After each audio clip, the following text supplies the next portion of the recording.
জগদ্ধাত্রীতে 1 ঘন্টার মহাপর্ব।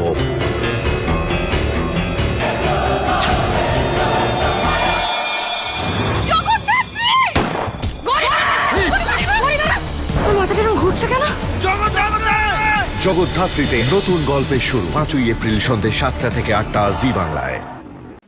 তো বন্ধুরা, তোমাদের ভিডিওটা কেমন লাগলো অবশ্যই কমেন্ট করে জানিও। এবার থেকে এই চ্যানেল থেকেই আমার ভিডিও আসবে। আগে যে একটা চ্যানেল ছিল প্রিয়াঙ্কা নায়ার অফিসিয়াল, তোমরা অনেক সাপোর্ট করেছিলে, কিন্তু ওই চ্যানেলটা পুরোপুরি বন্ধ হয়ে গেছে। জানি না কেন বন্ধ করে দিয়েছে ইউটিউব। তো এবার থেকে এই চ্যানেল থেকেই আমার ভিডিও তোমরা দেখতে পাবে। প্লিজ প্লিজ সাপোর্ট করো। আগের চ্যানেলে তোমরা যেমন সাপোর্ট করেছিলে, এই চ্যানেলেও প্লিজ তোমরা সাপোর্ট করো। আর এখানেই ভিডিও আসবে, তোমরা চ্যানেলের দিকে প্লিজ লক্ষ্য রেখো। আর সাবস্ক্রাইব করতে কিন্তু একদম বলো না। তো সবাইকে টাটা, ভালো থেকো, সুস্থ থেকো।